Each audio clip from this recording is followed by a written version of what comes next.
Hello, my smart and beautiful investors. I still remain your lady realtor, Ezenwaka Vivian. And today, the video you are about to watch is the interview our MD, Mr. Oyeleke Ajiboye, the CEO of Efficacy Construction Company, had with Channels Television just yesterday, Tuesday, the 18th of July 2023, on how to urge inflation in Nigeria using real estate. I urge you all to listen attentively.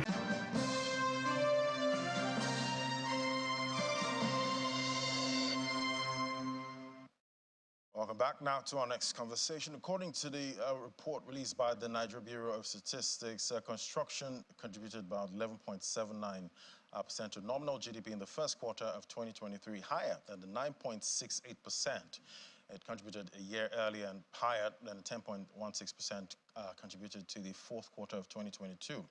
Also, we see real estate services contribute about 4.46% to the nominal GDP in the first quarter of 2023. Well, joining me now for analysis is Engineer Dr. Oyeleke Ajiboye, MD, CEO, Efficacy Construction Limited, joining me right here in the studio. Great to have you. Good morning. Thank you, Mr. Ladi. Good morning. Yeah, so it's all about inflation right now, and definitely I know your industry is feeling its own kind of inflation. Break it down for us. How do you see this figure that came in? Was it to your expectation? The figure is my expectation, actually, because when you look at the statistics that came out from CBN and FMB and Federal Mortgage Bank in January, so we still have about 28 million housing deficits. So, you know, there's a huge gap to catch up with. So people will keep moving, real estate will still keep going on, construction will keep going on. However, we will now have the challenge of what is affordable. We'll now start having the challenge of where is it going to. And then, you know, the market has different segments. So we have the high end, the middle, the lower. So the middle is going to shrink, and then there will be a lot of market for the low end. So you start seeing people migrating. Some people will leave Lagos, start living in maybe Abeokuta or Shogbo, because so we look at inflation now with prices. Actually, the way prices of items and commodities have gone up is even higher than the inflation rate, actually. So when you look at it that way, house rent is up, transport is on, school fees is on, school bus is on. A lot of people will now start looking at their budget. What do they have? What's the available disposable income? At this level, you still have that dream of owning your home. Exactly. Your own home. So it's either you go to your village or you start going to. So that is still a real estate transaction. So the numbers are still going up because you have a population. There is still the need is there, and there's really no way to fill up that vacuum for now. All right, let's look at the first half now of 2023. How do you see the contribution of construction industry and real estate to Nigeria's GDP? So from the data you just shared, it actually shows that 2023, the first half is actually better than 2022.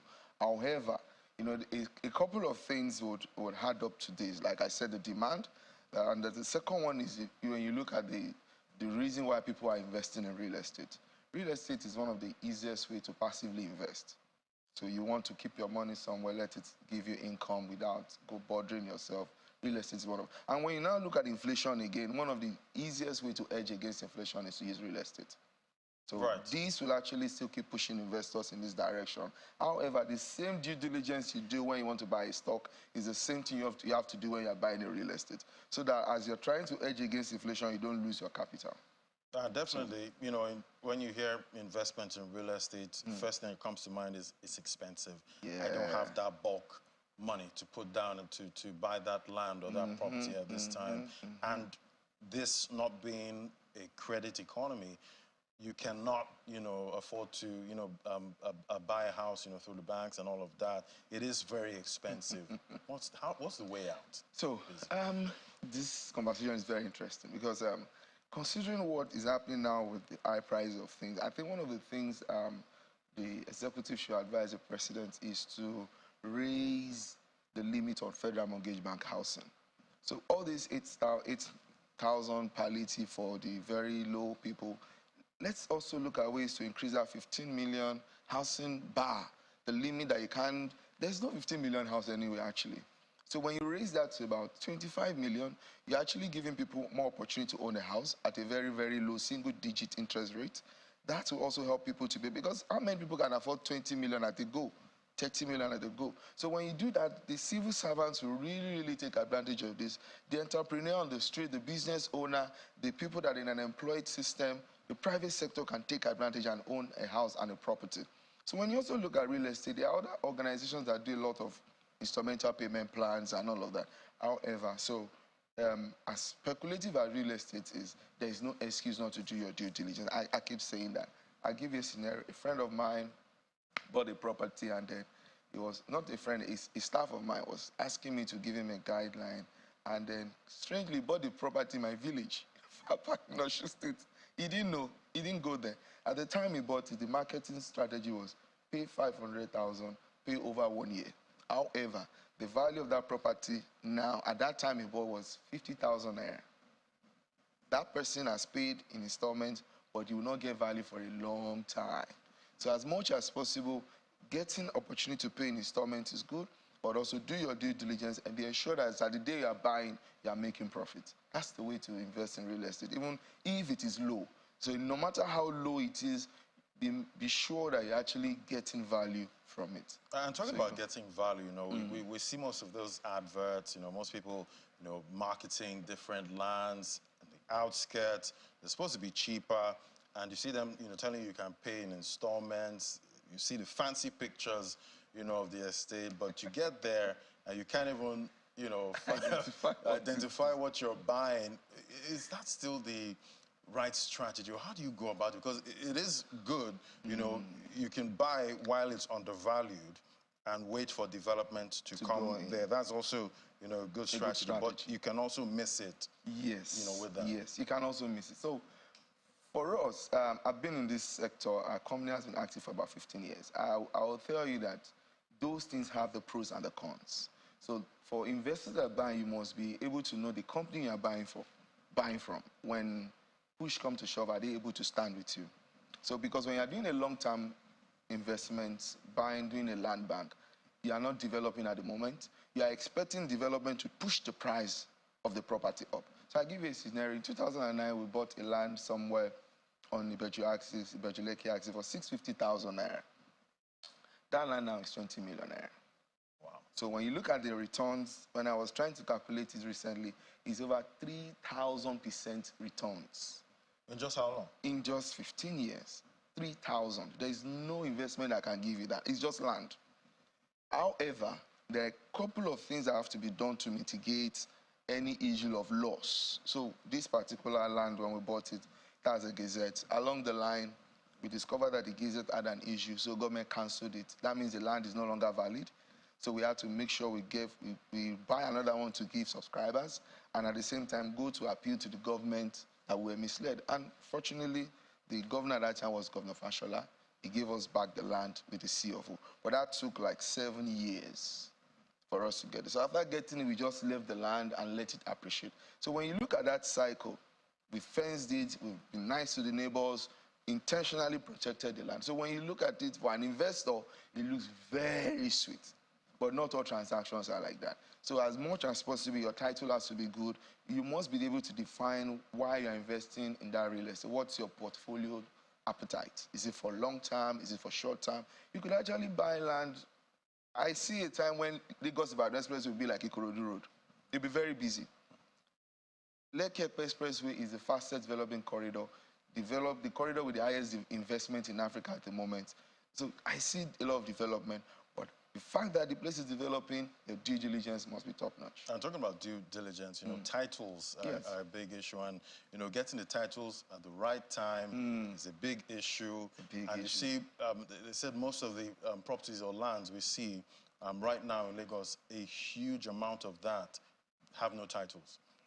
Yet they're still being traded, but you cannot use that, to. So when you buy a property that doesn't have a title, actually it's too risky. Because one of the reasons you're buying the property is either to live in it, make it an asset, trade with it, or be able to sell it some other time. So when a property doesn't have a title, it's a gamble. It's like a Ponzi. If it doesn't have a title, what are the titles in Lagos? A certificate of occupancy, a registered gazette. And when you come to, there's governor's consent, other secondary titles. So when you come to Bejuleke axis, there are different ways at which you can actually acquire a title, whether through government allocation or through annexation. So if somebody tells you that he has a freehold in Bejuleke, Lekki axis, you have to watch it. If they tell you that they have registered survey, it's not a title. As much as possible, you come to the mainland also, there are locations that are freeholds and all of that, but get a lawyer, get a good estate surveyor, people that cannot trade their loyalty. And all of that costs money. Costs money, but it's an investment. A good investment has to, you can't trade away because you don't want to do due diligence and then go and throw your millions away. It's part of the investment cost. All right, talking about affordability now, we know off-plan housing sales are quite hot. Quite hot. Right now, but what's the strategy to make sure you're not... Off-plan is very problematic. Yes, it does come with a lot of problems. It comes with a lot of problems. Actually, we do off-plan in my company too, and if a company is not well strategized and their cash flow is not well managed, off-plan, I've seen it drown 8 out of 10 organizations that do off-plan. Because as at the time you put out a product, you have an X amount to sell, you have your profits determine the percentage of your profit, the cost of the fund that you are using from the bank, and suddenly prices change. Price of items go up, like what we're experiencing now. It's very difficult for you to go back to customers and say, hey, the price have changed, you want to renegotiate. We don't do that. Some companies do it, but you know what it does is when you do that, you build a wrong history towards your business. So when you don't do that, you have to make sure that a certain percentage is what you are doing off-plan. So we use off-plan as a marketing strategy. So if we have 100 stocks to sell, we might do off-plan for only 20, 30. Also have land, so that any loss you suffer from the off-plan, the ones you sell later can cushion the effect. That's actually the best way. But strangely, you can still find some companies sell out everything on off-plan and then they drown. Off-plan is a very good model for the average person to build up cash flow and then be able to acquire a property. Are they really that affordable? Off-plan, some are affordable, some are not affordable. So it becomes unaffordable when you also want to sell the future price. The future price is, I'm buying an off-plan now, and I am telling the person that wants to pay, that in 3 years' time, this is what your property is, and I'm selling the price of 3 years' time to you. The buyer at that point is actually losing. All right. Yeah. So it's all about the battle now. Everyone's trying to hedge against inflation. Everybody's running, looking for how to hide, to balance up, you know, from inflation, even with your investment. Looking at real estate right now, is it still that hedge? So, looking at real estate, all things being equal, all details, due diligence done, real estate is the best. Yeah, can tell you. Not because it's your industry, though. No, it's not just because it's my industry. So I also invest in stocks and bonds. So when I look at it, the maximum I can get on any stock per annum is maybe 20%. If the stock does very well and they give me bonus and I get a lot of dividends, maximum 25%. If I get a good land and I leave it passively, the only challenge with real estate is not liquid. So the day you need cash to quickly do some things, you cannot easily just sell. Right. But when you talk about the long-term benefit, it is the best. So as much as you want to diversify your portfolio, you must have an investment that gives you liquid income anytime you need bulk cash. And then the real estate is like the surest backup you can have. Surest backup. Yes. All right, even though we all need liquidity. But, well, definitely we know interest rates are really high right now. MPC is meeting next week. Hopefully not another interest rate hike. But we both know that that's going to happen, really. It's going to be a hike, definitely. With inflation rate that Maybe, or maybe a pause, because we've seen a pause in the U.S. Well, thank you so much, Mr. Oyeleke Ajiboye, CEO, Efficacy Construction Company. It was great having your perspective. Thank you. Thank you so much. Yeah. When I tell you real estate is the real deal, I am not joking. My job is real estate, and my business is helping you, my smart investors, get the right property for your money. Remember, I am just a call or a click away from giving you that exceptional real estate services. Call the number you're seeing on your screen. Let us talk real estate. Thank you.